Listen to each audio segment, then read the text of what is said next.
So, over the last couple of days, we've spent some time going through the really shocking revelations that are made in Bob Woodward's new book, Rage, including, of course, that Donald Trump, all the way back in February, knew the seriousness of coronavirus, downplayed it publicly for political reasons, even though he clearly knew. And now 200,000 people nearly have died. And that is shocking. It's not an exaggeration to say that is a shock. It is shocking that anybody would do that. Any human would do that, regardless of their motivations or their position. But our friend, and he is our friend, he's been on the show a couple of times, Steve Almond, wrote a really good commentary for WBUR, which we are linking to. You can also check out my interviews with Steve Almond. He wrote a really good op-ed where he makes the case that as ridiculous as Donald Trump's actions are, as shocking and outrageous and immoral as it is that Donald Trump didn't just deceive about coronavirus. I mean, he straight up lied, knowingly lied. He didn't just get it wrong. He lied. The real thing we should be horrified about is that it won't matter. And I actually agree with Steve Almond. I've given this a lot of thought over the last 24 hours. And yes, Donald Trump publicly said the virus is under control. We shut it down. It's going to go away like a miracle. 15 cases will soon be zero, all of it. Privately, he knew how serious it was.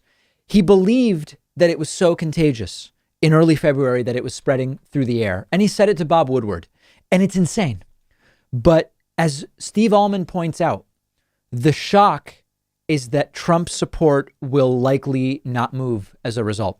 This story will rage for some period of time, just like early this week, late last week, rather. The troops are losers and suckers story was raging, just like the Ukraine story did, just like every story. And then something else will happen and things will move on. And Donald Trump's approval will keep bouncing between 39 and 47%. And ultimately, this election is going to come down to not the country realizes, wow, this is bad. Hey, we're a laughing stock. Hey, this is a joke. We have to stop this. This election in the end is going to come down to, can our turnout outdo their voter suppression? That is ultimately what this will be about. And if you want any proof of this, simply spend some time checking out the posts over the last 48 hours in the typical pro-Trump enclaves of the internet. And what you will find is that over the last 48 hours, as the story exploded, first of all, for the most part, the Trumpists just ignored it. They pretend the story doesn't exist. And then when it does come up, they either say it's fake news or they assail someone's character, like Bob Woodward in this case. They will protect Trump at all costs. The less involved ones will simply experience cognitive dissonance and say it can't possibly be real. And almost every day, it seems, certainly every week, there is a bombshell that would end other presidencies. They would have ended other presidencies. And I said this yesterday, and I think it bears repeating. If the world really made sense, Trump never would have been elected. Wouldn't be possible. The public wouldn't be so stupid as to do it. But it happened. If the world made a little more sense than it does, Trump would have had to resign by now. But instead, Trump has a shot at 4 more years. He really does. And the Republican Party, including Mitch McConnell and friends, Mitch and friends, allowed this to happen. They could have intervened. They could have removed Trump. They could have voted to convict on impeachment. They could have done any number of things, but they are also complicit and they need to be punished as well. And hopefully some of them will be punished by losing, Martha McSally for one and others, but later their punishment should come as well. I keep thinking back to that speaker, that woman at the DNC who spoke about her father who died of coronavirus, who believed Trump, that it wasn't really serious. And she said, it's kind of a cliche line, but it is powerful in a sense as well. She said her father's only pre-existing condition before he died, before he caught coronavirus, was that he trusted Donald Trump. And meanwhile, Donald Trump has run counter propaganda. We talked yesterday how now Donald Trump has been nominated by some far right Norwegian politician for a Nobel Peace Prize, if you can imagine something more outrageous. And he's been retweeting that and running a counter narrative. For a second, step back. Come with me on this thought experiment. Step back. Imagine the worst thing Trump could possibly do. Okay, and what could it be? And then how would his base react? And you will realize that this Bob Woodward fiasco is unlikely to have a huge impact. Imagine an audio tape of Trump screaming the N-word. Imagine a video of him with Putin talking about a quid pro quo to win the election.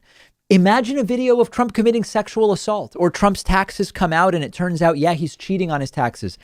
I still don't think it would matter to a large portion of his base. Maybe if Trump was on video saying, the people who voted me, they're suckers and idiots. I wouldn't be caught dead with them. I don't even like them at my clubs.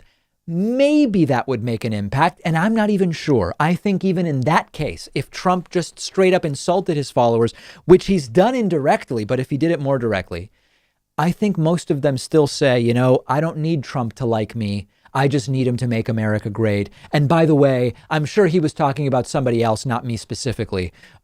He wasn't talking about followers like me. He was talking about supporters like some other people. Even in that case, I struggle to see how it really affects Donald Trump's approval. So check out Steve Allman's piece on WBUR. We're linking to it about this. I think Steve is right. I think the real tragedy is that this isn't going to hurt Trump in any kind of substantive way.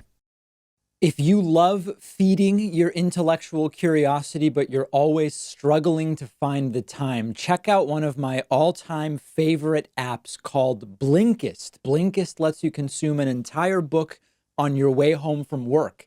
They take thousands of popular nonfiction books, condense each one into text or audio that you can get through in just 15 minutes, and you get all of the important core ideas and information from that book.